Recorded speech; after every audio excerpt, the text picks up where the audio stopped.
Hey everybody, it's GoblinX and welcome back to some more Magic Arena, and today we have another Arena Cube draft. Without further ado, let's just get into the draft. Love starting off with cheap interaction, and I love starting off with monocolored cards, so I'm pretty interested in something like Brazen Borrower or Fatal Push here. These are both just cheap ways to destroy a creature or bounce a creature or something. I think I'm going to prefer the Brazen Borrower. I really like the 2-for-1 you get off of this being a bounce spell and a nice flying threat. Should be pretty hard to block. It's also instant speed on both halves, which is quite nice in blue because it makes it a lot easier to hold up your counter spells while having something proactive to do if you don't have to cast your counter. So I think I'll start with Brazen Borrower here. As always, these early picks, you can definitely just prioritize cards that you're a bigger fan of, maybe an archetype that you're better at playing. That can help you a lot. So there are several super viable picks here. So Brazen Borrower is going to be mine personally, though. For pack 1, pick 2, we do not get a great blue follow-up. Terramander's fine with a lot of instants and sorceries if you're in like blue-red or something, because then you can adapt this for pretty cheap, and once it's adapted, it is a 5/5 flyer, so it kills your opponent in only 4 hits, but it still does take quite some time to get it adapted. Don't think I'm just taking that here. Don't love anything off color, though. A lot of great expensive cards, like the 6-drop Liliana, the 5-drop Shieldred. These multicolored 4-drops are pretty solid as well, but they are higher up on the curve and kind of color restrictive. Might just take more cheap interaction. We could take the red Burn with Royal Eruption, or one of these white exile spells between the Skyclave Apparition and the Touch the Spirit Realm. I think I'll go for the Royal Eruption here. Blue-red spells is a pretty fun, pretty powerful archetype. You want to take a lot of cheap burn spells and cheap bounce spells to stay alive and stop your opponent from doing anything too crazy, and then you can like double up a big instant or sorcery later in the game, or like recast a massive instant or sorcery, again like Magma Opus here, with something like a Torrential Gear Hulk. So we might be in a good position to try to draft this archetype, and Magma Opus is very important for the archetype because you want some kind of big finishing spell. I was just saying how there are a lot of like 4, 5, 6-drop finishers in general, but I feel like for blue-red spells, this is kind of an outlier of an archetype where there aren't a ton of excellent finishers, and Magma Opus is the best one by far. So this is one of the archetypes that if I'm pushing towards it, I actually want to take Magma Opus really highly. Most archetypes, it's like the other way around, where I really want to take Strangle here, or Hard Evidence just to make sure I have cheap spells.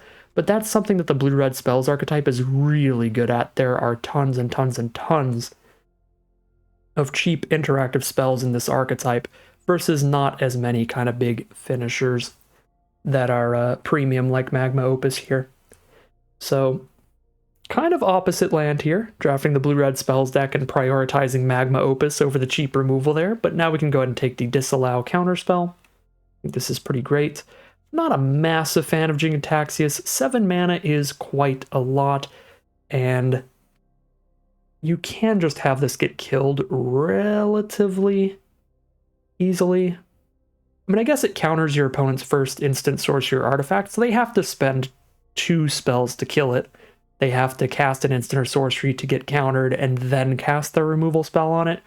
But still, not as much just immediate impact as like Magma Opus, where it's doing like 4 things at once instead of just sitting there and waiting for a turn and then popping off like Jin-Gitaxias can do. So I'd rather just take this cheap counter spell with Disallow.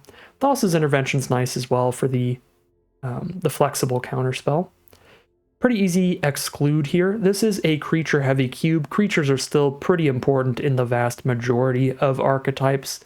So exclude is quite often going to have targets, and it's very, very good as a counterspell when you do hit a solid creature with it, because you're getting a counterspell and a card draw, getting a nice 2-for-1 there. Alright, no great follow-ups here. I do not think Magmatic Channeler is going to be good in blue-red spells, because part of the power level of blue-red spells is being able to do stuff at instant speed during your opponent's turn, like counter spells and instant speed bounce and stuff like that. Magmatic Channeler just doesn't really do stuff at instant speed for the most part.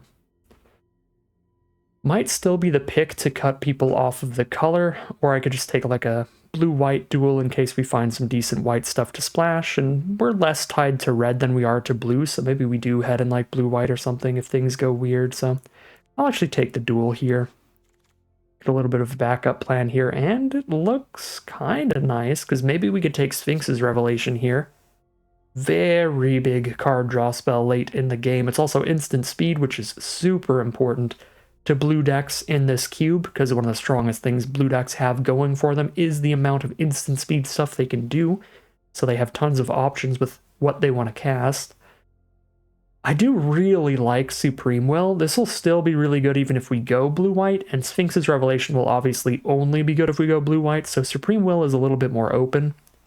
It'll fit into our deck no matter what our secondary color ends up being, but Rev is definitely a bit of a higher upside if we do go blue-white. I think I'm going to take the coward's way here and just take a Supreme Will, sticking to just the blue. Now we get a Chandra pick 8, which is nice for any slower, more mid-rangey red deck. It's still fine in like mono red aggro, but I think it'll be pretty perfect for this blue-red spells kind of deck. The one thing that's awkward about it is tapping out for a 4-mana card, not having any of our instants up. But I think she is powerful enough to make up for that, being a removal spell or card draw or mana ramp. Super flexible planeswalker. Now we have Chart a Course for decent card draw. Pact of Negation is decent as like an oh crap button, like uh-oh, I didn't hold up a counterspell, now they're going to kill me, but 5 mana to counterspell is generally not a super great deal, but if you're pretty bad at holding up mana for counterspells at the right time, it can help you out, and I am pretty bad at that.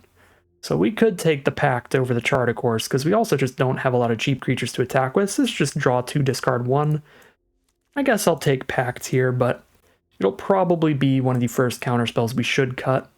And pick 10, Terramander was the only blue spell left in this pack, and it's great for a blue-red spells deck, so we're happy to get that back.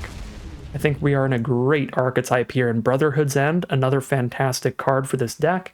Going to be really good if we get paired up against mono red, mono white aggro. Most of their creatures have 3 or less toughness. There are a couple that are going to be too big, like if they do resolve an Adeline or something that's got 4 toughness, or a gold Span Dragon's a 4 toughness card, but most of their creatures should die to a Brotherhood's End. We did get the Jin-Gitaxias back if we want to play that, but we definitely don't want too many high mana value cards. Can play it for now. I don't think I'm going to play Light Up the Stage in a counterspell heavy deck, because these kinds of card draw where it's temporary and you can only cast it during your turn are really bad with counters, because then we just don't do anything with the counters. So we'll just take another white source. So we could get a little splashy here potentially. We have 2 white duels, which is nice. Ooh, Lutri the Spell Chaser, kind of the perfect card to open up here. We're already a blue-red spells deck, and so that's going to let us copy one of our big instants or sorceries if we have the mana to do so. I guess Lutri is a lot better at copying small instants or sorceries, but even just playing a removal spell and copying it with Lutri is a pretty great deal, so nice to have Lutri in the companion slot. They're also a free companion. You're just guaranteed to get their companion restriction where you have to have only one of every non-land card in your deck.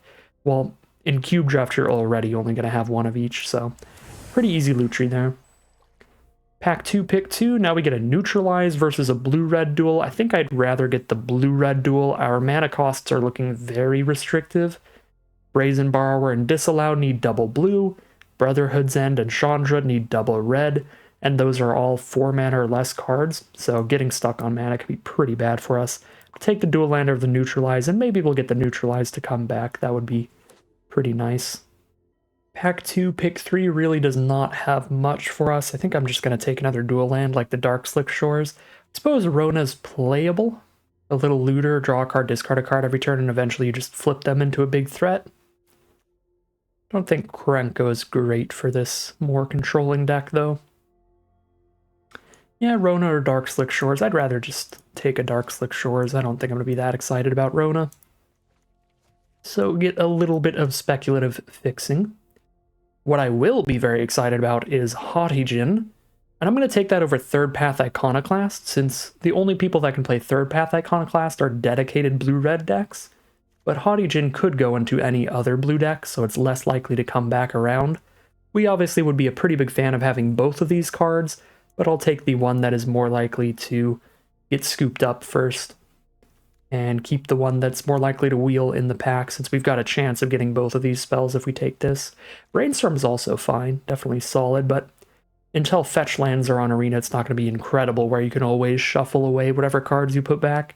That's where Brainstorm becomes very good. But we don't have fetch lands on Arena yet. They will be here soon, though. We've got Khans of Tarkir coming onto Arena by the end of the year, which is going to be very cool. Pretty easy blink of an eye. Negate is a bit narrow. I mean, it actually is probably a lot better in Cube than it is during normal draft, but still, blink of an eye is really flexible. Big fan of the card. Pack 2, pick 6. Love me some instant speed creatures for this archetype, like Fairy Mastermind, but Grim Lavamancer would also be exceptional here, because in a blue-red spells deck, we're going to be very good at filling our graveyard with random instants and sorceries, since all we have to do is cast an instant or sorcery and it'll be in our graveyard. So Lavamancer can turn into just multiple removal spells on one card over the course of the game, as long as we keep casting instants and sorceries. So Lavamancer would be great in here. Mind Stone would also be good, getting up to our big Magma Opus or Jin-Gitaxias potentially. So 3 excellent cards here. I'm still going to go Fairy Mastermind. I just really like having flash creatures alongside my counter spells, so when I'm not countering something, we are still impacting the board and getting ready to chip away at our opponent's life total. Pick 7, now we have Obliterating Bolt for cheap removal, Snapcaster Mage, which is like an additional copy of a counter spell or a removal spell once we have enough mana. That's about it, since Experimental Frenzy would be pretty bad for this deck. Just gonna keep taking instant speed creatures, but I actually don't think Snapcaster looks super great for this deck, because the best decks for Snapcaster Mage are the decks that have 1 mana interaction, like if we had Literal Lightning Bolt, just 1 mana, 3 damage to any target, or Strangle, 1 mana, do 3 to a creature. That's where Snapcaster Mage gets really good. When you have a bunch of 3 mana counterspells like this deck has with Disallow, Exclude, and Supreme Will, we don't get to do much with Snapcaster till we have 5 mana up, which definitely makes it significantly weaker. So that is where I could see the argument for Obliterating Bolt over Snapcaster there, but Snapcaster's still a classic, still iconic. We'll still potentially play around with it here. I think Faithless Looting might actually be okay in here, because it's good with our Terramander and our Hotijin. So that's kind of cool, kind of interesting. I don't think I'm playing Vesuvan Mist, just putting 1 Dark Slick Shores in to kick it. So I'll speculate. Maybe we'll try Faithless Looting things. Maybe not. We'll find out. We did get the Neutralize to come back. We did get the Rona to come back. And we got the Third Path Iconoclast to come back. So we just wheeled literally everything that was close to being our pick out of the pack. We wheeled all cards that were like the second best card for our deck, so that's very nice. And we'll see how things go in pack 3, but it looks like we already have 23 cards. I guess 1 is a land, so technically we need to get at least 1 more non-land card before I start cutting things, but we're in an exceptional position here. Inferno Titan's a great finisher, but I think we just want tons of little interactive cheap things still. Consider's very nice card draw. Spell Pierce, kind of like a cheaper negate. Probably main deckable in blue-red spells. There are going to be matchups where it does play pretty poorly, but when you do get to counter something for only 1 mana, it is a real good deal. That's definitely the competition. Inferno Titan, Consider, and Spell Pierce. Probably just going to go Consider for the cheap flexibility of that card. 1 mana helping hit whatever we're looking for. Adversary is really nice in aggressive decks with a lot of instants and sorceries. It could be okay in here. You know, kicking it later, recasting a Royal Eruption is pretty nice, but probably just go Dismiss here and keep taking instant speed counter spells to go with all my instant speed creatures. I don't know why I specified instant speed counter spells. It's not like there's a sorcery speed counter in the game. Atali's a huge finisher. Actually, Atali is enough more busted than Jin Gataxias that even though Jin Gataxias makes more sense in this kind of archetype, I might be interested in just cutting Jin Gataxias and drafting Atali and using that as a finisher, because this thing's just stupid. Just stupid. 7/7 trample and you cast 2 more spells for free, so it's the kind of bomb that your opponent can't just have a 1-for-1 removal spell and ruin your day with, where Jin Gataxias, they kind of can. Again, they have to have some other dirtily spell to get countered first, but if they just get something countered and then kill Jin Gataxias, they can do it. Atali, they have to have 3 removal spells. Probably supposed to be Stoke the Flames, but I'm going to draft Atali and cut Jin Gataxias for that. Now we'll take a Bone Crusher Giant. That one is a super easy pick. This is a phenomenal 2-for-1. 2 mana, 2 damage wherever you need it. Usually just going to be cheap removal, but then you also get a 4/3 body to drop down and trade off. Chandra also fine for the spells archetype because we can recast them from our grave for the -2. But I think Bone Crusher Giant is just way too efficient as a 2-for-1. Take that. Now we can take a Play with Fire pretty happily. Disciple's also fun. Lightning Bolt is good in our deck, so shuffling in a playset of Lightning Bolt is fun, but go for Play with Fire over it. Just the guaranteed little burn spell, instead of trying to shuffle some in and draw them later. Ooh, we're a great Baral deck. We've got at least like 4 counter spells, and a ton of instants and sorceries to reduce the cost of. Teferi's also pretty impressive, though. Just a big planeswalker that draws a bunch of extra cards over time. Do Baral things, though. Let's get some cheap instants and sorceries here. Impulse for instant speed, card draw, Warcrafting for a 2-for-1 removal spell, or absorb energy for another counter. What does the counterspell count at? 1, 2, 3, 4, 5, 6? 6 counterspells? I'm just gonna take the removal spell here then. Ooh, Electrolyze is instant speed removal. It only kills small things, but still. Kills something that's got 2 or less toughness and draw a card. The draw card being the super spicy part. We wheel the Inferno Titan if we want that as another finisher, which is possible. I'm kind of pretty controlling here. So having just a few big dorks to drop down at the end of the curve could be nice. And Inferno Titan, very similar to what I like about Atali, where even if it dies to removal almost immediately, it's a 2-for-1 the second you play it, where you get your 6/6 threat on the board and you kill something by doing 3 damage wherever you need to. You get the Bloodthirsty Adversary back. I'm not certain we'll be playing that, but again, as I said before, it does theoretically put in some work here. But 5 mana 3/3 recast and instant or sorcery is a little expensive. And our deck definitely doesn't really care about the 2 mana 2/2 body. So we're basically treating this as a 5-drop in our deck. If we play it. Our Snapcaster Mage has gotten a lot better. Now that we got to Play with Fire into this deck and I considering some little cheap 1 mana things to do. Oh, you know what would be really spicy? We could potentially Snapcaster a Pact of Negation. If I'm only holding 2 mana up, but I have like 6 lands on board total or something, we can absolutely Snapcaster a Pact of Negation. For just 2 mana, we're holding up another counter. That's pretty spicy. Yeah, we've got some cool Snapcaster Mage shenanigans to try to pull off. We didn't get a Torrential Gearhulk at all, which makes me pretty sad, because that is the coolest thing you can do with Magma Opus to make it as explosive as possible. There's 2 main things you can do. You can get something that recasts it from your grave, like Torrential Gearhulk, which I think is the only card in the cube at this point that recasts an instant or sorcery from your grave for free. Obviously, Snapcaster does it for a bunch of mana, but you could also get something that doubles instants and sorceries for free, but I think they cut all of those out of the cube. I think the only way is to double up an instant or sorcery cost mana now, like Lutri. You have to spend 3 and the 8 mana for Magma Opus. But they used to have the Ral from War of the Spark in the cube, and that was a really sweet way to use Magma Opus. So maybe I actually did overdraft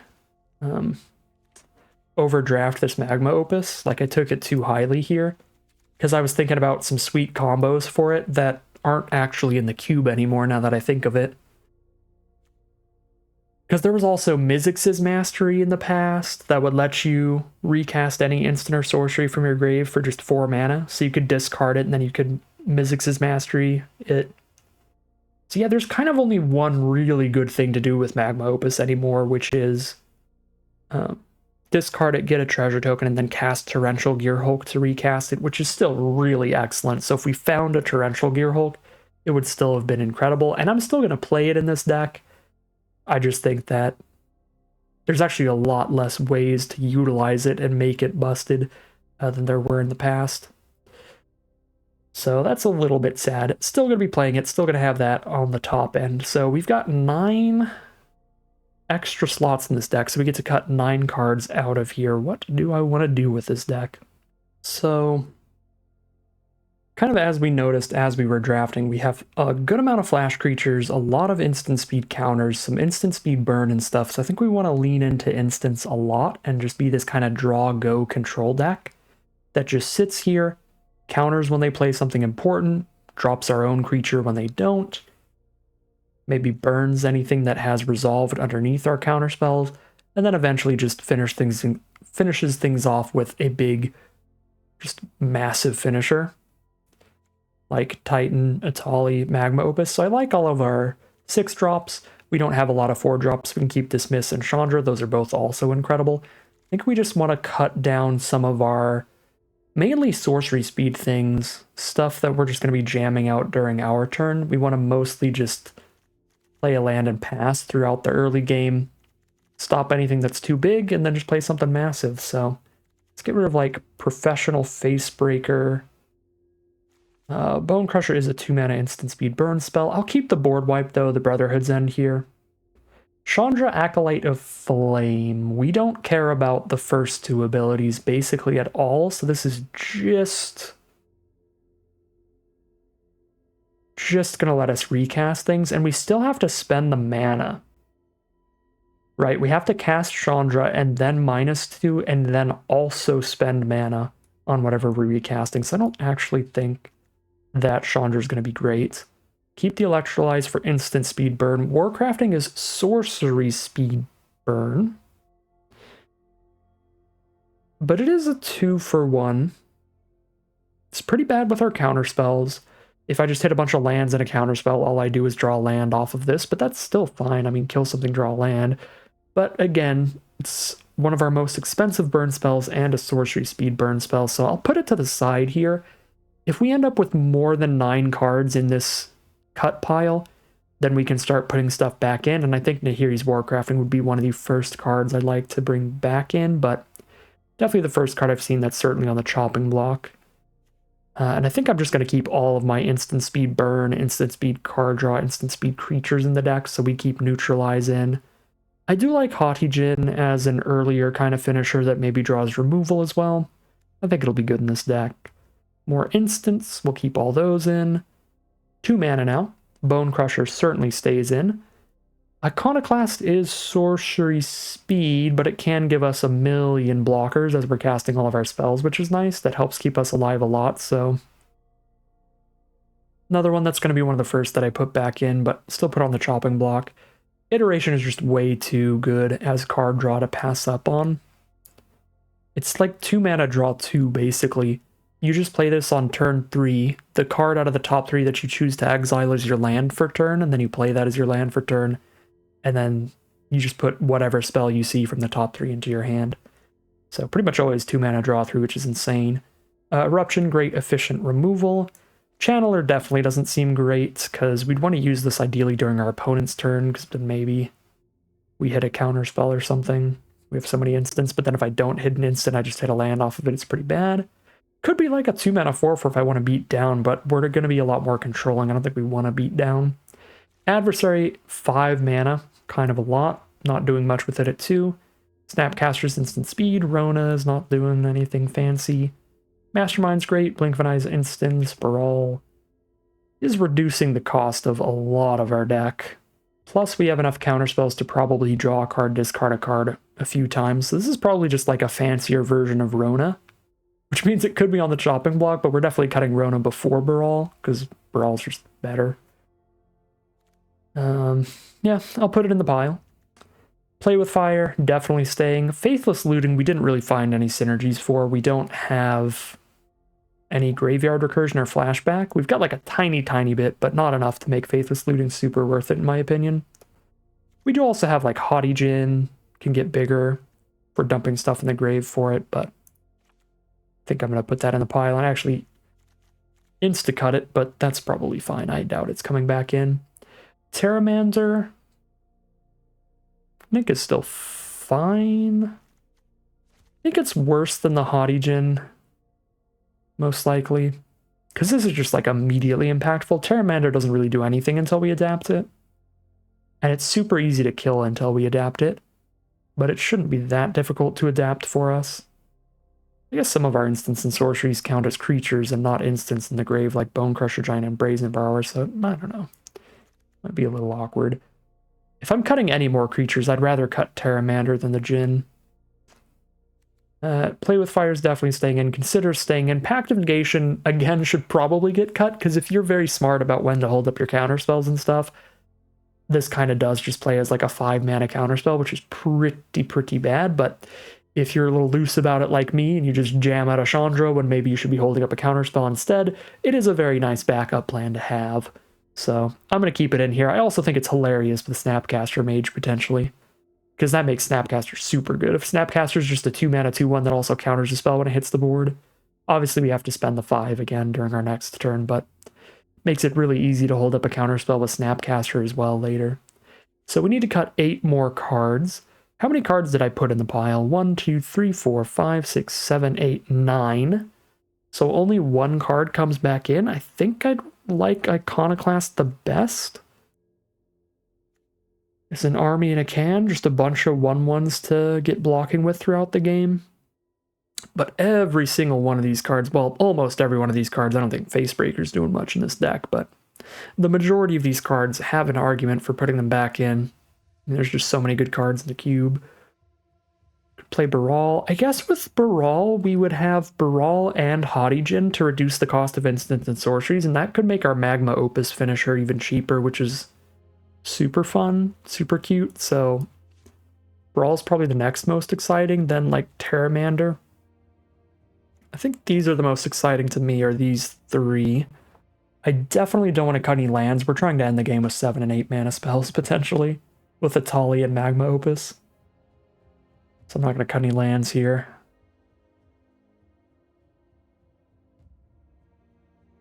Yeah, I'm cool with cutting this pile on the far right, and then we got to find out which one of these 3 I want to play the most. I think it's going to be the Iconoclast. There's definitely a better build to this deck somewhere. Maybe we even cut the Haughty Djinn and just don't even go for early game finishers like Terramander and Haughty Djinn. Just go all in on just these 3 finishers and be full control at the start.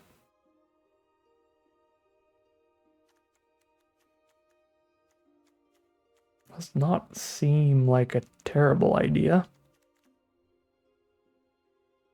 And then we play Baral and Third Path Iconoclast. So we up the power of our counterspells and make them cheaper and get an army as we're trying to control the game. I'm actually kind of interested in that. Let's go like full control blue-red here. Drop Baral and Iconoclast back in. But as I said before, there are certainly other builds of this deck that are pretty nice, and our mana costs are more than restrictive enough to not be able to really justify a Mutavault. The tapping for colorless is kind of brutal. So I think that's what we're going to do here. That's the way I'm going to build this deck, and we will call it a deck here. Alright, here we have a look at our final deck list. Today this is a blue-red spells deck, definitely on the more controlling end of the spectrum.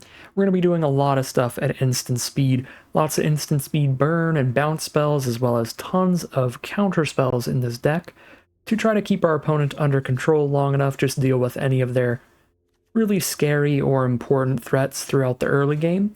We've also got a board wipe and some other cheap burn spells like Royal Eruption, Play with Fire. And then after we've controlled the game long enough, we're hoping to draw into one of our massive finishers like Inferno Titan, Atali, or Magma Opus. Use one of these huge high-impact spells to close out the game. With Magma Opus and Atali, removal spells aren't really even going to help our opponent. And with Inferno Titan, we have enough counter spells to potentially just try to protect the Inferno Titan for a few turns while it gets those triggers and gets a bunch of extra damage in. So pretty spicy looking deck today. Looks like it's going to be some pretty fun stuff as always. So without further ado, let's head into the gameplay and see how it does.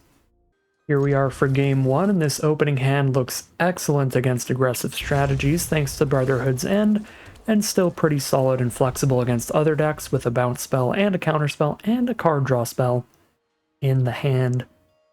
Does not look like our opponent's going to be aggro, so going to be a little bit of a sad time for Brotherhood's End. They have started with Zagoth Triome for blue, black, and green mana available. Basically every color except the 2 very aggressive colors is available to our opponent. Alright, so let's consider our options. We've got a Baral coming up. They've got nothing on the board yet. The only thing to hold up is a bounce spell, so I think I'll take the Baral. Drop that down turn 2. And this could be really good if Baral doesn't immediately die. It's going to give us some super cheap options of what to do at instant speed. A kicked Blink of an Eye for only 3 mana. Supreme Will for only 2. Our opponent resolves a Tranquil Frillback. Literally just a 3/3, that's it. I think I just let them keep that for now. I can take a few points of damage rather than Royal Eruptioning that thing. If I bounce it with Blink of an Eye, then they can do some stuff with it, because they can pay the extra mana and get those abilities going. So, probably just plan on taking a few points of damage off this for now. To hold up Supreme Will and a Blink of an Eye. And if they play stuff that's small enough to die to a Brotherhood's End, then we might just try to draw into the red source and go for that. Alright, well, that dies to a Brotherhood's End. Forceful Cultivator also dies to Brotherhood's End, but that does give them another land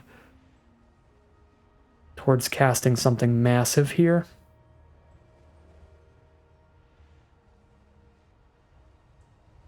I have to hit a red source, which is awkward. Like, I kind of want to spend Supreme Will to look for a red source in the top 4 and then Brotherhood's End these 3 creatures. Which means that I don't Supreme Will counter Cultivator. Yeah, it's kind of awkward. I could alternatively get a little greedy with it and try to Blink of an Eye my own Baral and draw 1 card and hope there's a red source in the top 2. Because then I could Brotherhood's End without even losing Baral, which could be spicy, but I think I gotta guarantee the red source here. Ooh, and we don't even guarantee it. I mean, I guess I can take Magma Opus and then I could get the treasure off of it. Use that.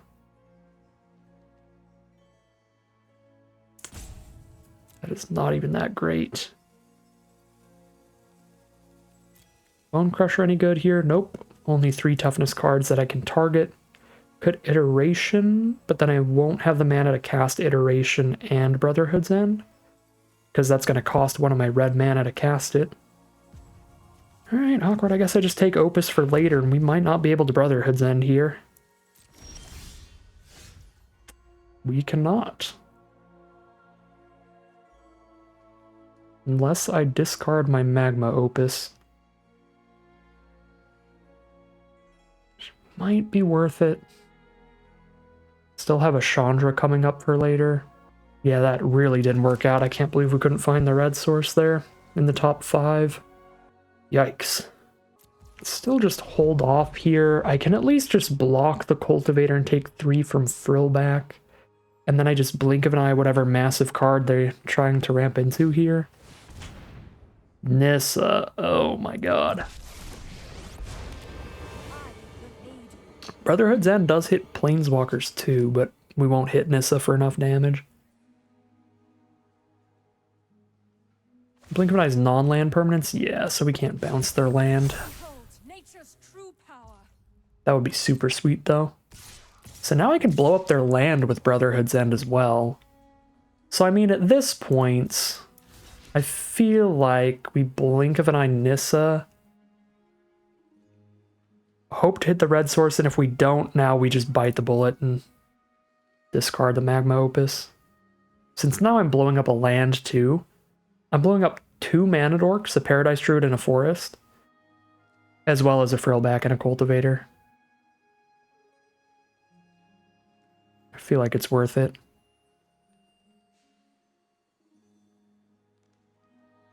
I could also not blink of an eye the Nissa, so that she takes the 3 and goes down to 3 loyalty. Then maybe Royal Eruption her later. Could also discard Magma Opus right now. So if I top deck a mountain, I can Brotherhood's End and Royal Eruption deal with their whole board, including Nissa. I feel like I just need to bounce Nissa here.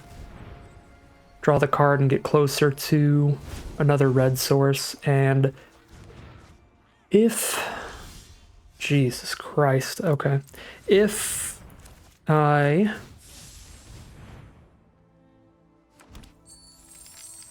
do let them just recast Nissa, I can at least just Royal Eruption the land again, so we're killing multiple lands of theirs.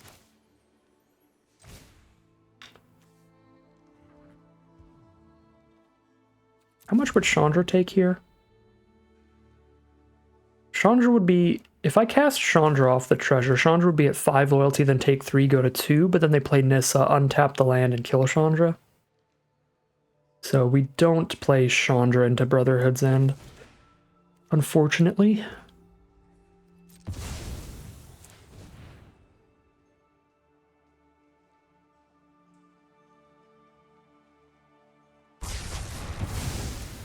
Okay, so they likely go land Nissa, poke me for 3, and then I Royal Eruption the land now. Oh, Solemn Simulacrum. They do not have land number 5 in hand. Well, that works out well for us. Now we get to draw into the Dismiss before they... Oh, I miscounted. That's pretty loose. We could have had Dismiss up for Nissa. I thought I had exactly enough to put Lutrian and still have Dismiss up. They might just not play Nissa anyway.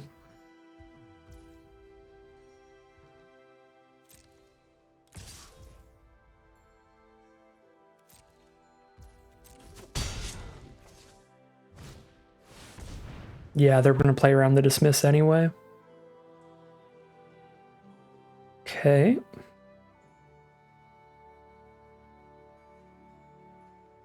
It's going to be 4 mana to Dismiss. So I think I need to just jam out Lutri now. Trade this into Thragtusk. In the future. 3 mana up again. Exactly not enough to Chandra plus Dismiss. Could Royal Eruption and still have Dismiss up. Turn this into a 3/3 immediately. Sure.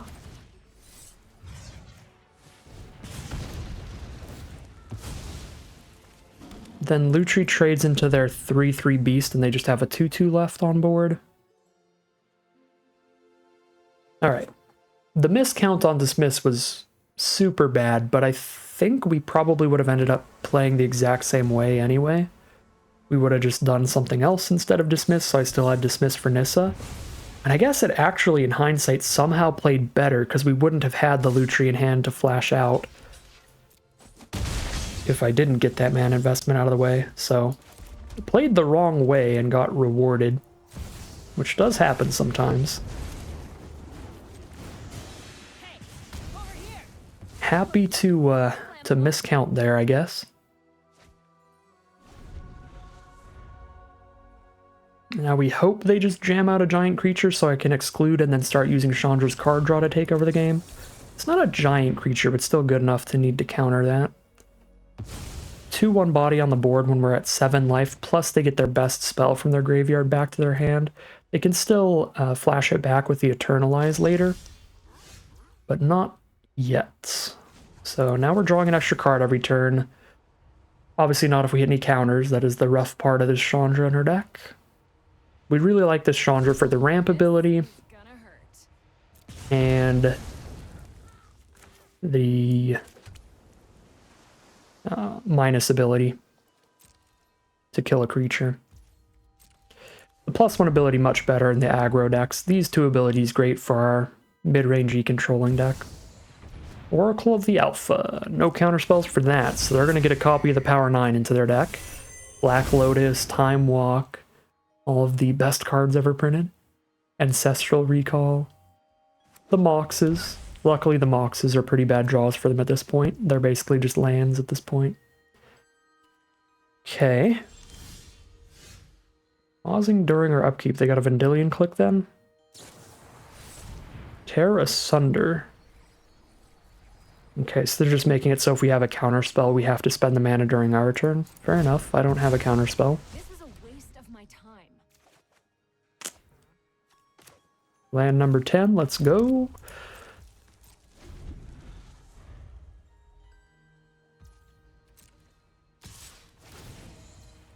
Oracle's gonna scry a little bit. They've got the 7 mana for the Timeless Witness. They can drop that down as a 4/4 and pick up a Nissa or something big. Yep. We're pretty out of it here. We just flooded a little bit and ran out of stuff to do. While our opponent still has some gas. Yep.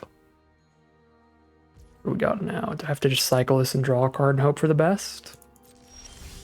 Maybe I had to do that earlier. 5 life. I have to kill one of these, or I'm dead on board.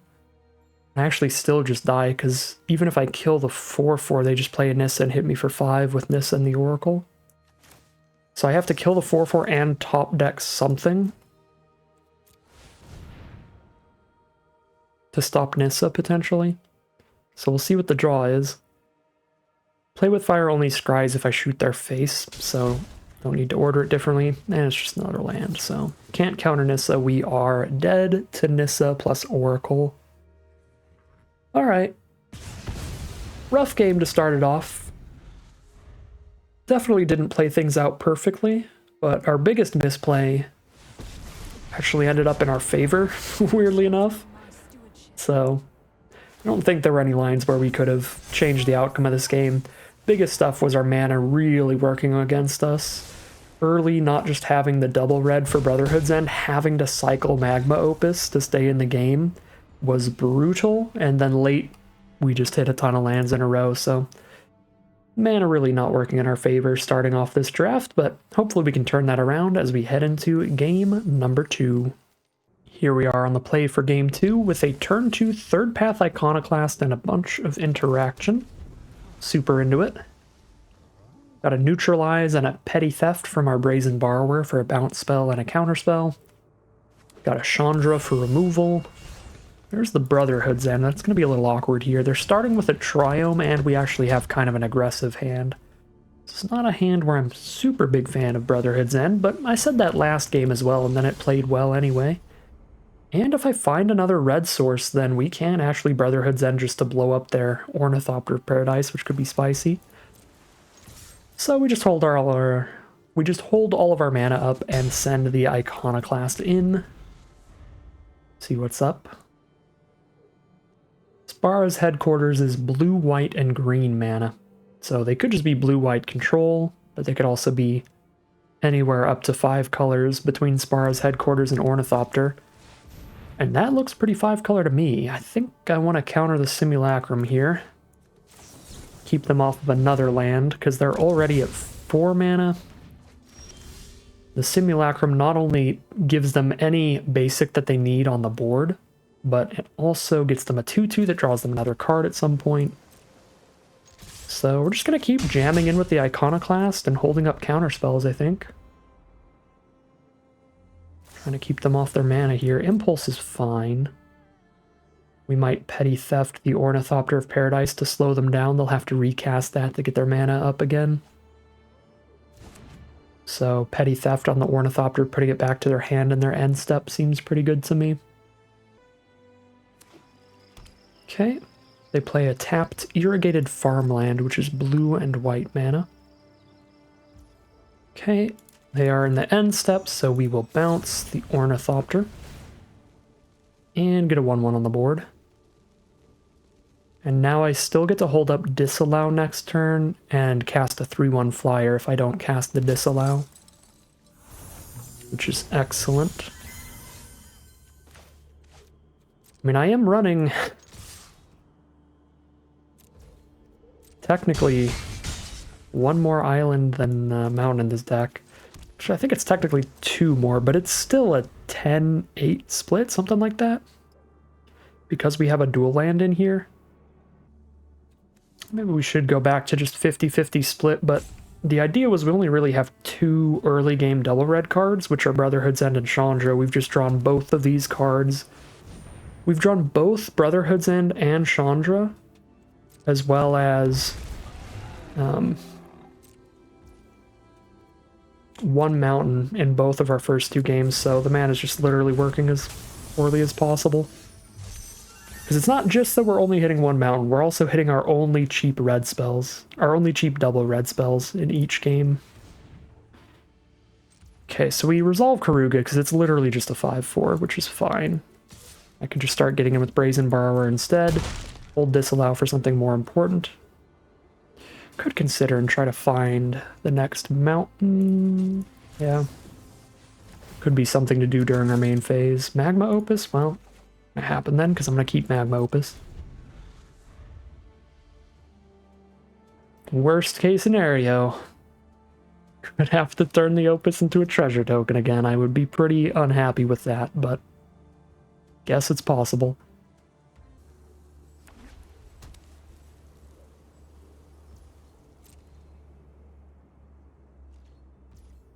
They're just going to pass the turn. Well, Pact is actually a really good draw here, because they're going to try to do something great at instant speed to soak up all my mana from counterspells, and now with a Pact of Negation in hand, they can't do that. Because I can disallow something right now and then still Pact of Negation next turn. Because I have the 5 mana up to pay for it.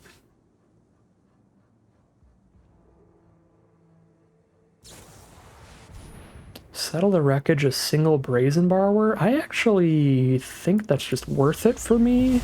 Because I get my second red source and my 6th land towards Magma Opus.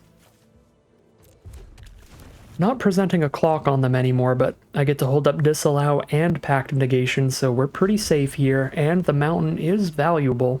So we're not just like straight up losing a card here, we're trading it for something that's almost as good on our current board.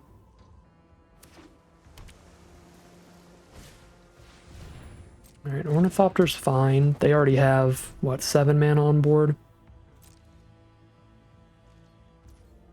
Last turn, there's land 7. I can now cast Chandra and still hold up Disallow and Pact of Negation. And I can cast Magma Opus next turn, even if I don't hit a land, because I can use Chandra's mana ability. Because I have 2 counterspells here, I'd rather get aggressive clearing out Karuga to get my board attacking than just clear out the Mana Dork. Since I have the counterspells for whatever the Mana Dork's dropping on me. Okay, Blink of an Eye's fine, you can put Karuga back. Time to toast your Send in the team. Hit for 4, they're down to 4 life now.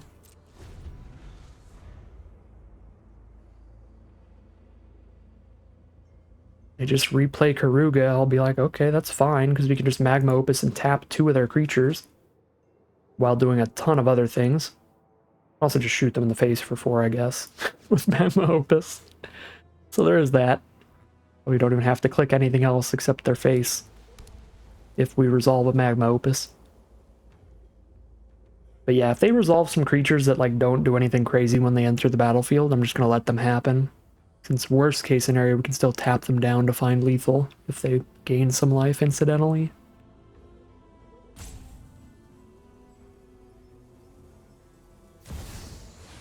Invasion of New Phyrexia is definitely not okay. I mean, I guess Magma Opus still kills them, so it kind of is. But I've got a Pact Negation too. Alright, now they're tapped out. I could Pact, but then I can't Magma Opus next turn, so now that they're completely tapped out, we just let it all happen. And then boop the face. 4 damage. Submit 1 target. Tap 2 creatures. Distribute 4 to the face. And there we go. We are now 1-1 as we move into game number 3. I do want to do a quick look at the mana base again, because I'm not 100% sure on the mana, and I don't want to get too results-oriented thinking here. But let's double check the double red versus double blue, because that has been a big hindrance in these games. Yeah, we're on a 10-8 split. 10 blue sources, 8 red sources. Does not feel terrible. Because, I mean, look, we have double blue, double blue, double blue, double blue. We have 4 cards that need double blue, turn 4 and earlier, and only 2 cards that need double red. So we have twice as many cards that need double blue at 4 mana or less, plus 5 more blue cards in general. I feel like 10-8 is fine, but it has not played out fine. So we could just go even 9-9 split here. But then I feel like Arena's just going to give me 1 blue source hands and all the double blue spells, so really don't know. I'm not going to get too results oriented with it. I feel like 10-8 is a reasonable cut for the amount of double blue versus double red cards we have and the amount of blue versus red cards we have, so I'm just going to stick to that and just hope we don't get choked off of Brotherhood's End Chandra too much more often in future games. Yep, 1-1, keep the deck as it is, and head into game 3. Here we are for game 3, a little land heavy. I don't think it's worth the mulligan though. We've got double blue and double red, which is spicy. Baral's a great way to get things started for any other instant sorceries we draw. Could flood out a little, but just hope that doesn't happen here. Let's get the mountain down turn 1, so I'm holding up Play with Fire. We are against blue-green, starting with a breeding pool. Blue-green and red. Tons of 3-color today. Well, 3+ color. I'm just going to immediately Play with Fire the Mana Dork to keep them off of just really, really large spells on the play here. They'd be dropping 4 mana spells on us while I've got 2 lands up. Not ideal. Okay, just hold our mana up here. We might play a Brazen Borrower just as the creature, if they don't put any permanents down this turn. Unlikely. If they play a 2 toughness card, we'll Snapcaster Mage to Play with Fire. And if they play something bigger than that, we'll Petty Theft. Here's a Once Upon a Time to dig for the best creature or land in the top 5 cards. It's going to find an island. And looks like they're just going to pass, so I'm just going to Brazen Borrower and start jamming in. Pick up a Dismiss, which I will hold up rather than casting Lutri. Well, not casting, but rather than putting Lutri in hand. Apologize if you hear the lawn work in the background. It'll be super distracting for myself for a little bit, but as long as I'm not talking, you shouldn't hear it at least, so be a little chill here.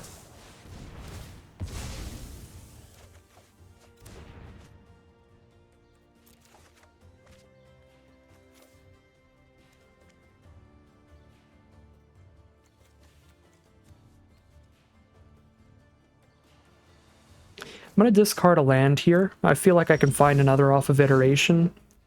And I only need 7 lands total, so I don't want to flood myself out too much. Snapcaster Dismiss is tempting. Yeah, I think we hold up Snapcaster Dismiss over Iteration for now.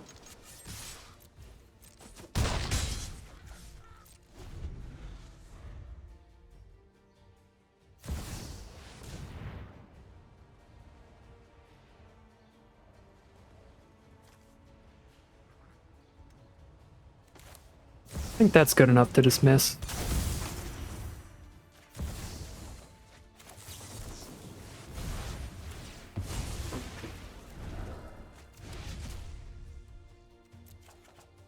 Thrall is really popping off. Chandra gives us the Opus mana without the lands, so we ditch a land, drop Chandra in Iteration this turn, probably.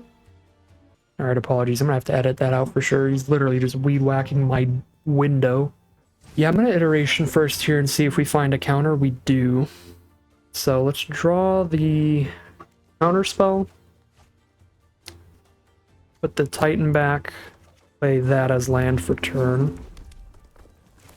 And then we just hold up the counter. It's 2 mana to counter, so I can play Iconoclast and hold it up.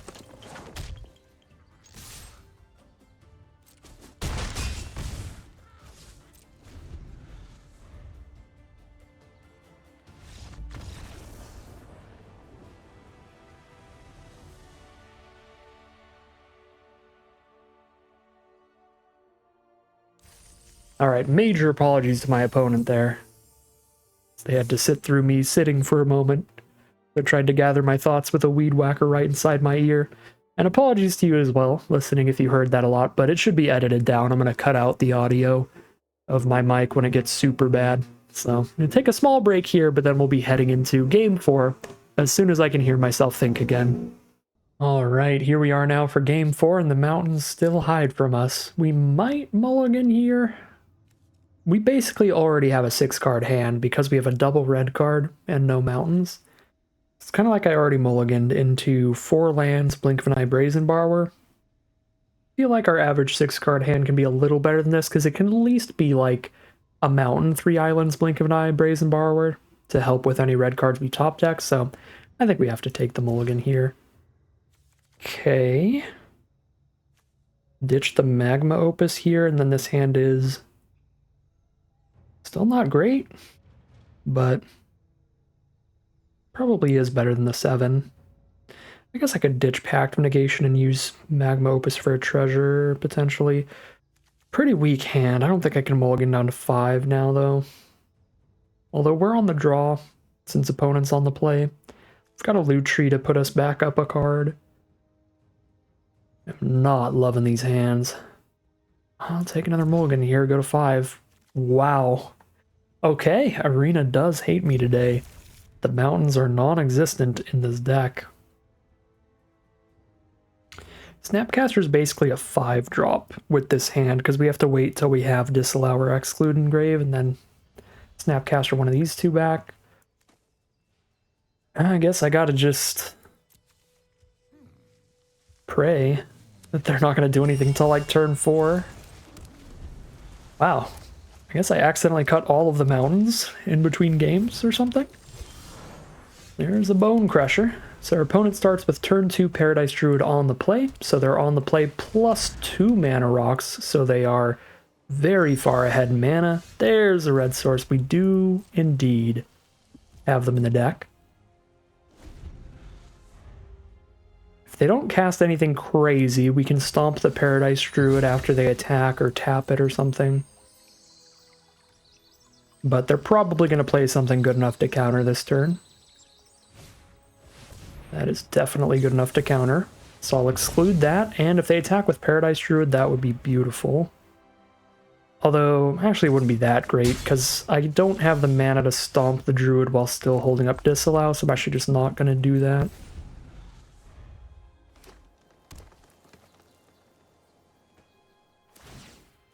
They're just going to hit me. Fair enough.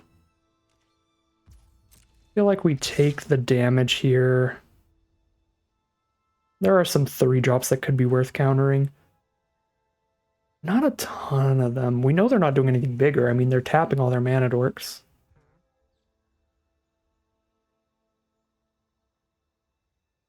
I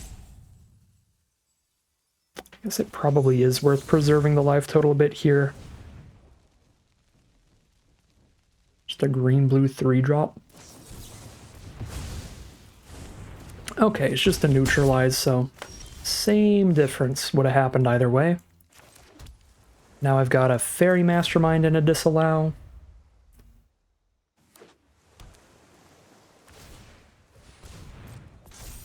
Inferno Titan's going to be phenomenal this game. It's not going to kill the Guardian Idol, so I could Fairy Mastermind and trade into that, but I think I'm chill to go down to 10. Alright, unless they have a 9-drop in their hand, I think we're safe to not hold up Disallow and just drop Inferno Titan instead. Although that amount of thinking against Fairy Mastermind means they probably just have a counterspell for the Titan here. Which is awkward. That is awkward because I really need to deal with these two cards. If I just tap out for Inferno Titan, they counter it here. It's pretty bad for me. They've got 4 mana up. Could be anything up to a dismiss. They could also just be playing me. They could have just like consider, like draw a card, and they just held it to make me think they might have a counter.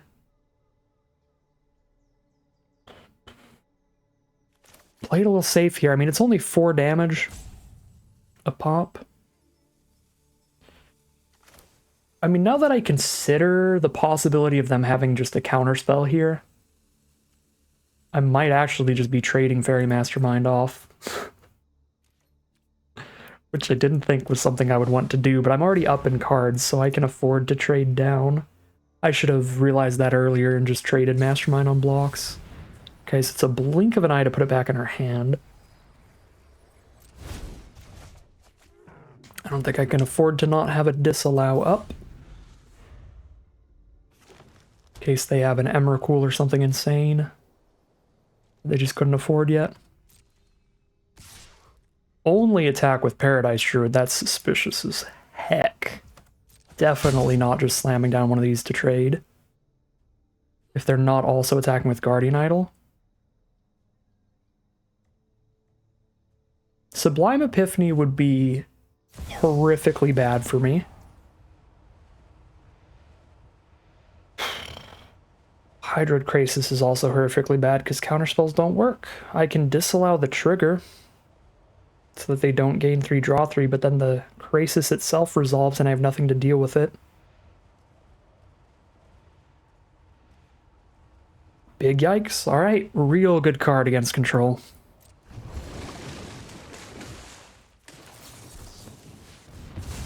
I have to counter the 6/6 body because I don't have anything good enough to kill it, which means they get to draw the 3 cards, so they got a nice 4 for 1 there. They got rid of my counterspell and drew 3. That was not good for me. Now I can resolve Inferno Titan, but then they resolve whatever they want. We are in a real bad spot now. Now just trading Fairy Mastermind off into one of these mana dorks is pretty bad because we're like even on cards. Just get this while they're tapped out and hope they didn't top deck the Emrakul stuff.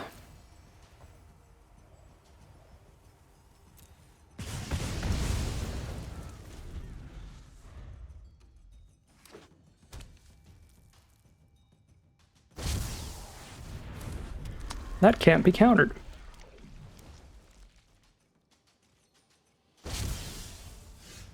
Yeah, we can't beat Coma. We have nothing that can beat Coma. Unless we had like a really aggressive start or something. Yeah, they've got a lot of cards that are beautiful against us. Mainly Hydroid Krasis Coma. The kind of cards that are like, I can't just spend 1 counterspell to deal with. In the Hydroid Krasis, my counterspell deals with half of it, either the body or the trigger. And Coma, I have nothing in the entire deck that can deal with this thing. So, alright. I don't think I played that perfectly with when I was holding up the counters and not holding up the counters, but I really don't think it mattered in the end. If they did not have a counterspell for Inferno Titan, that was the one turn things might have been able to go differently. I think it was definitely fair to play around the counterspell like I did, but if it was literally just blink of an eye, like it could have been, then resolving the Inferno Titan to kill the Paradise Druid, and then just have Inferno Titan get blinked would have been perfectly fine. So that is a turn that definitely could have gone better for us. Still don't think it could be enough better that we turn it into a winning game, but who knows? Definitely could have changed the way things gone for a few turns. Oh, let's Pact of Negation that right now. I don't even need to play with Fire It, because this isn't even a mana dork, unless they play fetch lands. I can play with Fire the Ornithopter at Paradise. That is truly a mana dork. And I don't even have a counterspell to hold up turn 2, so I can just Royal Eruption to Deathrite, but it's doing 1 to 2 damage to me per turn. It's really not that impressive.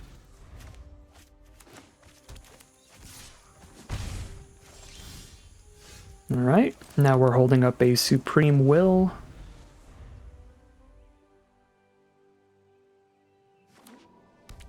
Uh-oh, Field of the Dead. they get 7 different lands on the board, they start getting 2/2s just by playing basic lands, which is a pretty good way to beat the more controlling decks. If I Supreme Will just for card draw, I don't have it as a counterspell anymore, but I could hit a counterspell off of it that's better.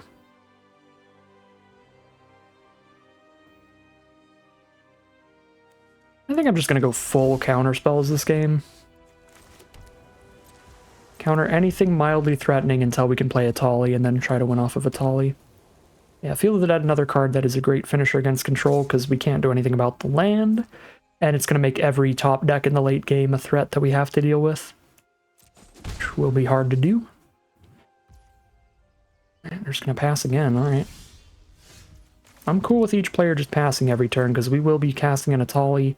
Maybe not turn 7 because we are just not hitting mountains today, but we will definitely be casting Atali later in the game. Palladium Mirror. I've got the Royal Eruption, so we can kill it before it actually does anything that matters. So that'll be the plan. Deathrite Shaman has paid off. I mean, it has done 5 damage to us at this point.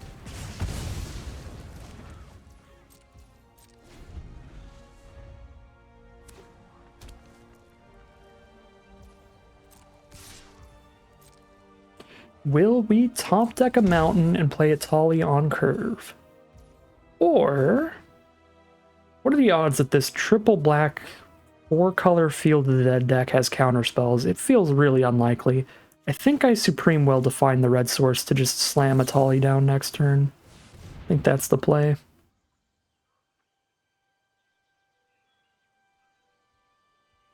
These are not red sources. Magma Opus sort of is. It's also another finisher. Sure. No red source in the top 5. Let's go.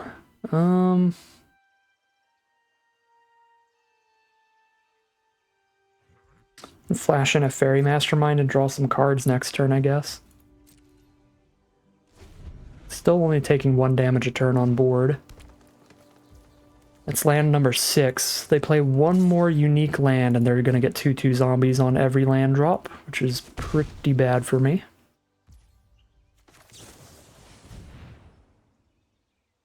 Now try to naturally draw the red source still so I can keep Magma Opus, but it might be a little greedy. So they draw 1, we draw 2.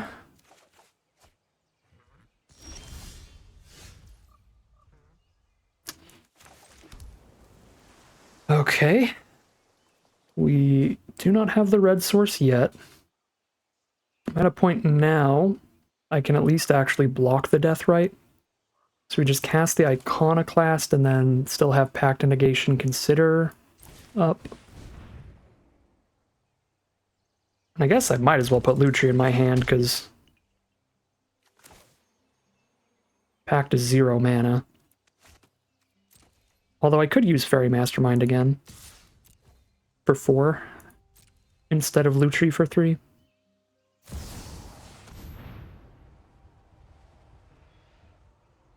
I don't really want to Pact that. I think I can just let them kill the Fairy Mastermind.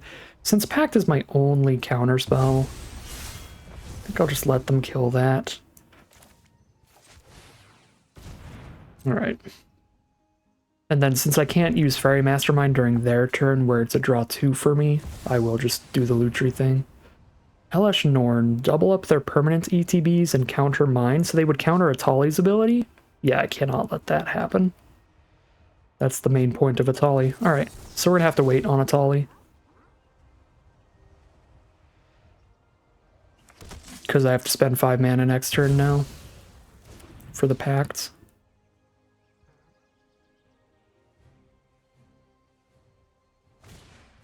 Maelstrom Pulse, let's get another soldier before that dies then.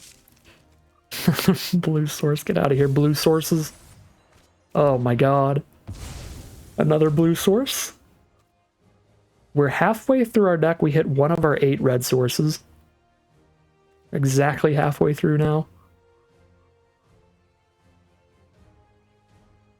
Unless I put one on the bottom at some point, but I don't think I did. Nope. We put another blue source on the bottom. 5, 6, 7, 8, 9. 9 blue sources before the second red. Alright, neutralize is a good draw. So we just hold up the 1/1s to protect the invasion of Innistrad and hold up neutralize. I mean, the funny thing is we're winning this game without the second red source still. Because I'm close to a Magma Opus, and we're very far ahead in cards. That's really good with Field of the Dead. I'm close enough to Magma Opus. This might be a little greedy. I know I can cast Magma Opus next turn. I think I'm going to let it resolve and try to just deal 3 damage to the vampire, so I still have neutralize for something that I can't just blow up. So I'm going to let that resolve, and then we'll cast Magma Opus next turn. Like in response to a Field of the Dead trigger or something. Hey, there it is, baby! Card number 22 is red source number 2. So now, I still don't have the mana to Opus and do a counterspell, but I could Chandra and hold up the counterspell instead of using Opus, which is probably safer, so I guess we're just going to Chandra the vampire now that we have that option available. I could just Brotherhood's End and kill the shaman and the vampire. That would be okay as well, but I like having the Brotherhood's End in case Field of the Dead really pops off later, so I don't have to just keep 1-for-1ing into their 2/2 zombies.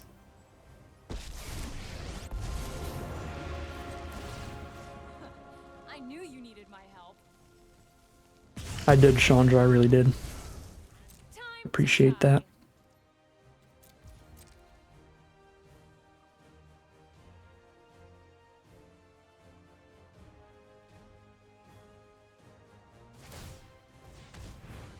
That's right, it's going to start dealing a lot of damage to us.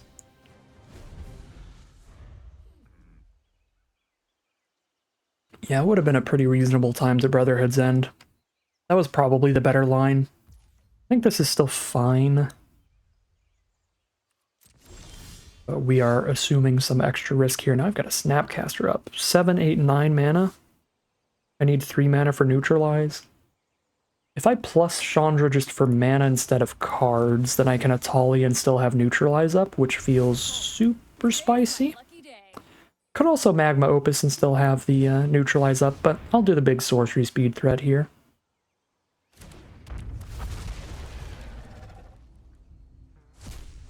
Did I hit a counterspell? No, I hit a bounce spell. It's not terrible.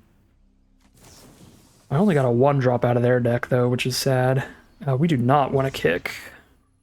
Oh, I could bounce my own Atali. Wait a sec.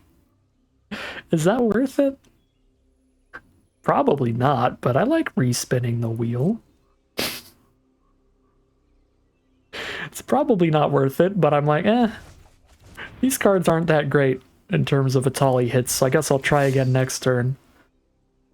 Deathrite Shaman does kind of stop Snapcaster Mage, which is rough. Yeah, get rid of Play with Fire here. I guess I could Snapcaster Play with Fire and don't hold up Neutralize. If I want to just deal with the Shaman. Just play it super safe. I might just end up dying because I didn't Brotherhood's End earlier. To clear out the Shaman alongside the Vampire. Cyclonic Rift. That's actually not that crazy right now. Yeah, I'm not technically the controller of this invasion, so that's fine. I mean, I guess they get their Reclaimer back, which is cute, but still not crazy. Knight of the Reliquary. 0 lands engraved? Sure. I guess we'll just Brotherhood's End now, then.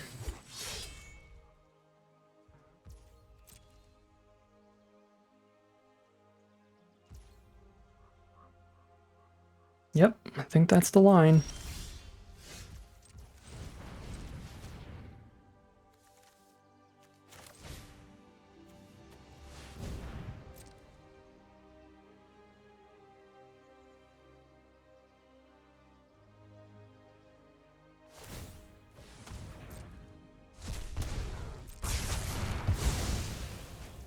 Cool.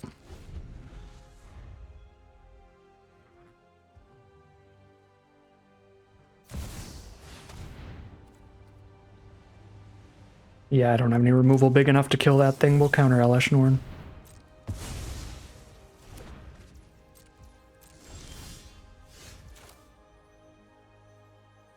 Do I have Pact of Negation engraved still? I do, so I can Snapcaster Pact of Negation even if I'm tapped out. So I can go Chandra Atali and just tap out and still have a counterspell up. Oh wait, no, I have to have 2 mana up. Never mind. Never mind. I obviously have to cast the Snapcaster Mage itself, so I can do 5 mana worth of stuff here. I can do Electrolyze, Bone Crusher. Okay, well that was awkward. That was hashtag not correct, but we're so far in the lead, I don't think it really matters. We just kind of mulligan the turn away. Just have Chandra getting bigger for later. 3, 4, yeah, 9 mana. So I had enough to go Atali, hold up Snapcaster Mage. That was definitely the line. Atraxa. And this is why we don't just slam down Atali. So now I can neutralize instead of Pact of Negation. So I can still use all my mana next turn.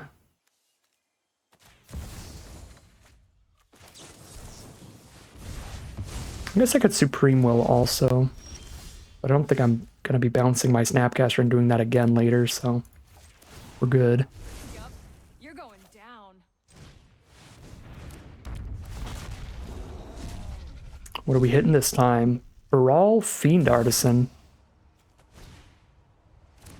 Fiend Artisan significantly smaller on our board than it would have been on theirs, but Baral's pretty great. I love that you can see it because it's in their deck.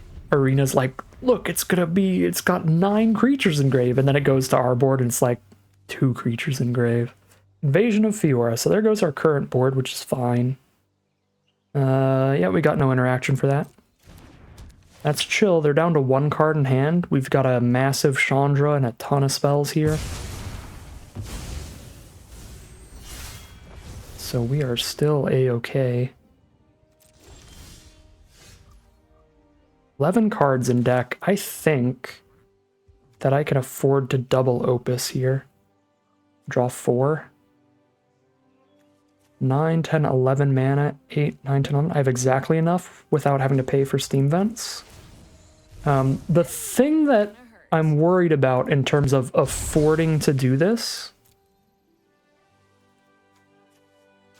is the number of cards in my library. That's what I'm scared about. I don't want to like mill myself, but I can draw 4 with 11 cards left.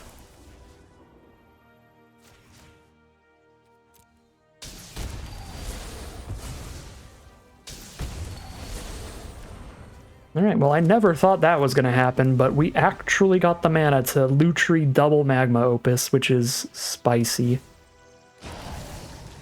Sheoldred, there goes Lutri. I guess I could sack Chandra, but I don't really want to do that. Cool, cool, cool. Now I can Inferno. Yeah, they're just going to concede here because it's going to take me a little while to figure out what to do with all these cards. And they've got nothing in hand, so they know it's over. But I think we Inferno Titan here. We do 2 to the zombie, 1 to Sheoldred, then minus Chandra for the next 4 to Sheoldred. And just go from there. Then we hit them for 8, shoot them for the final 2 with Bone Crusher. That is one way to find lethal that turn. I'm sure there's a million other ways to find lethal, but that is the line I was going to go for there. All right, definitely did not play it out perfectly, but we had just such an advantage just throughout that game. Just hitting some busted counterspells at the right times and stuff. Pretty good game overall. I mean, the lack of a red source early was awkward for us, but our opponent really just didn't get enough pressure to get through our counterspells to make it really matter, so we do recover. I wouldn't even call it recovering. I think we were pretty much just ahead the whole game, so really solid stuff from our deck as we head into game number 6. All right, game 6. Little slow, but we're on the play. That helps that a lot. Nothing till turn 3 with the Supreme Will. Another 3-color deck. Very surprised we haven't just hit any monocolored aggro. Would have loved to play against some of those with Brotherhood's End in our hand in any of those games. But lots of multicolored stuff today. It doesn't have to be monocolored aggro. It can be like red-white or red-black or white-black or any of those things. Well, obviously we should not Pact of Negation right now, so that resolves. I could play with Fire the 1/1 so that the Lovestruck Beast can't attack unless they play another 1/1. I think that would be reasonable, because then I still have Supreme Will up next turn. Obviously don't love just killing a 1/1 with no abilities, but pacifies the Lovestruck Beast, so I think it's chill. Could also just counter the Lovestruck Beast if they play it. Just go to our turn. We'll just counter the Lovestruck Beast itself, I think. Because there's definitely other ways to get 1/1s on the board. There's other 1/1 tokens in the cube, and of course, like Elvish Mystic, Llanowar Elves, if they draw on any of those. Mana Dorks, Beast will be attacking.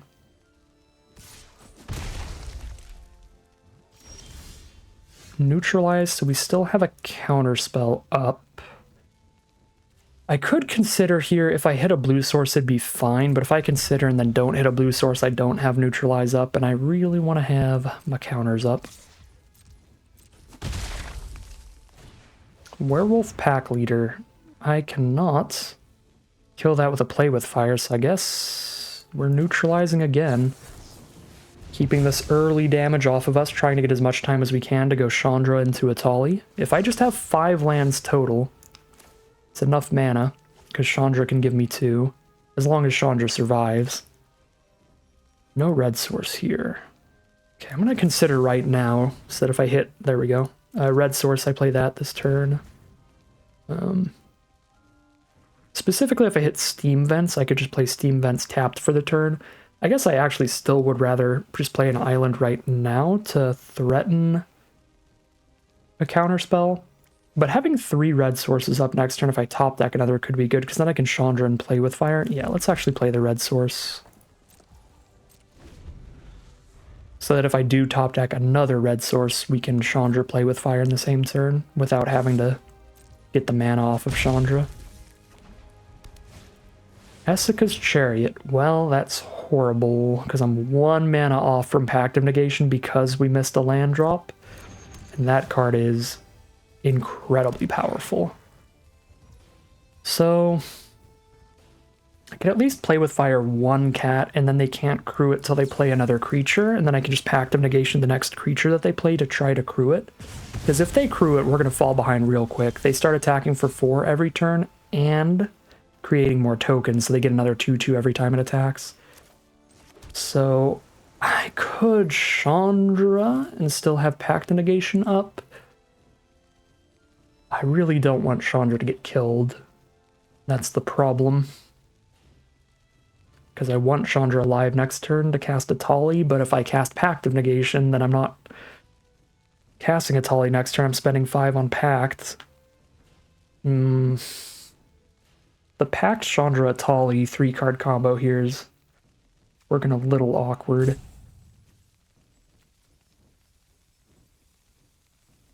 I might just hold up Snapcaster Supreme Will, honestly, or Snapcaster Neutralize. Just wait on Chandra Atali for a little bit, and just keep this Essica's Chariot under control.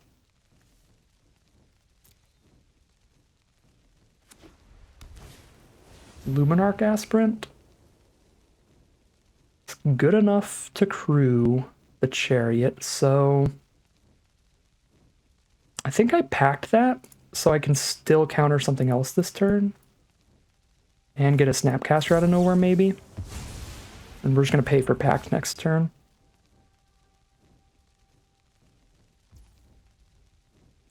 And if they attack, I can wipe their board with Snapcaster instead of holding up a counter spell. Keep the Chariot off of us. Might be wrong, but I kind of like Snapcaster play with fire here. They have to play a 4-power creature to crew Chariot, and then they don't even have any tokens to copy with it anyway. Yeah, let's Snapcaster play with fire.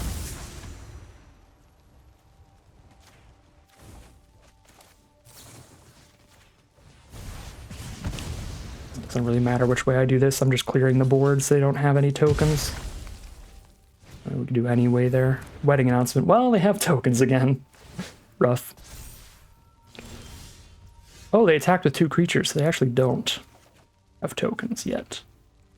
But they will during their next end step. Selfless Savior. Not enough to crew yet. Stone Coil Serpent. Alright, well.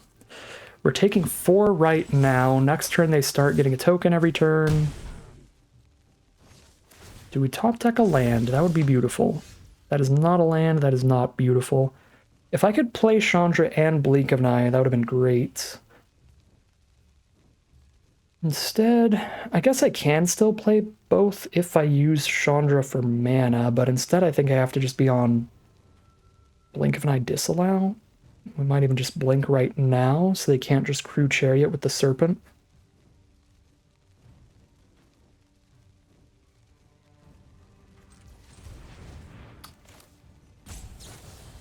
Yeah, this game has been awkward.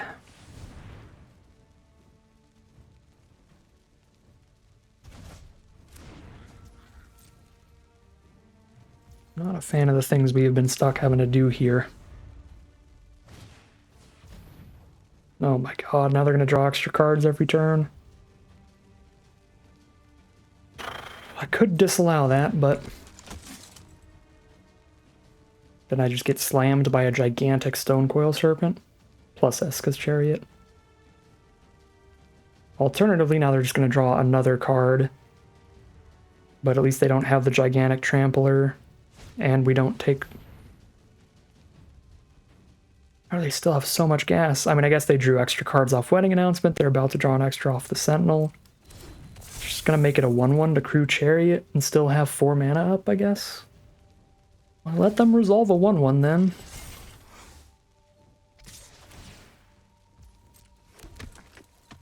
Get another token off Chariot. They get another token off Wedding Announcement, and their whole board gets +1/+1. I could counter the trigger, but then the announcement is still on the board for next turn. I feel like we're just on top deck Brotherhood's End or bust at this point. We need the board wipe. Yeah, so just let it happen, draw the board wipe. That is not the board wipe, so that is game. Right? Can block. Trade with a Stone Coil. Take 10 damage? Yeah, that's mega game.